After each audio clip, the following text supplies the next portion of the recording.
Hello, कसे आहात?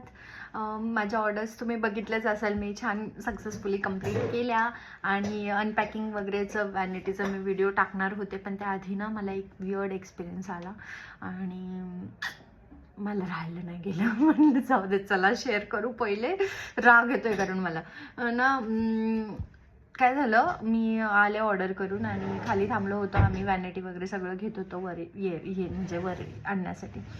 तेवढ्यात काही लेडीज आल्या ओळखीच्या आणि मी व्हॉट्सअपला ना सगळं टाकत असते की मी पोचली आहे लोकेशनला किंवा हे माझं आजचं ऑर्डरचं लोकेशन आहे वगैरे. तर ते बघून व्हॉट्सअपला पण काही मेसेजेस आलेले आणि सेम क्वेश्चन की प्राण्वीचं काय केलं.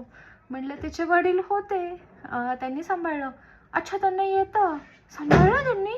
बापरे. म्हटलं तो जेव्हा कामाला जातो तेव्हा तुम्ही नाही विचारत? बापरे, आई सांभाळते सगळं, तुला येतं सांभाळायला का? कधी नॉर्मलाइज होणार आहे या गोष्टी? असलं डोक्यात जातं ना. म्हणजे कामावरून जस्ट आली आहे मी, थकली आहे आणि हे लगेच चाव चाव चाव चाव चाव चाव सगळीकडे चालू. मग मी म्हणले आणि व्हॉट्सअपला पण काहींनी मेसेज केलेलं. मग प्राण्वीचं काय केलं?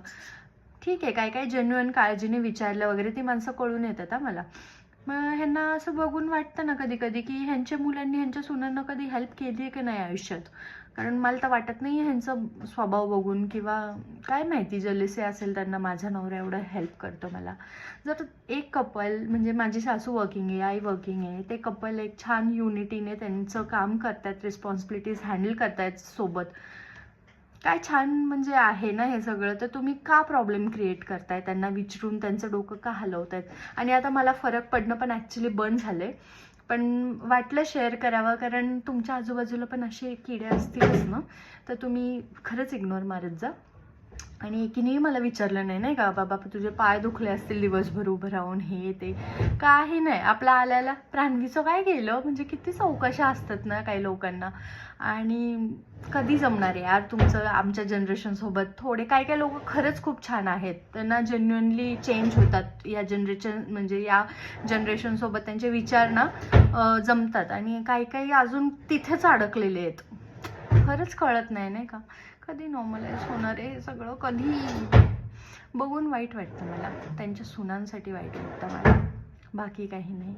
आणि त्यांची मुलं कुठे आहेत? प्लीज समोर या, आपल्या आयांना सांभाळा, समजवा. खरं तर एनिवेज भेटूयात. Bye bye.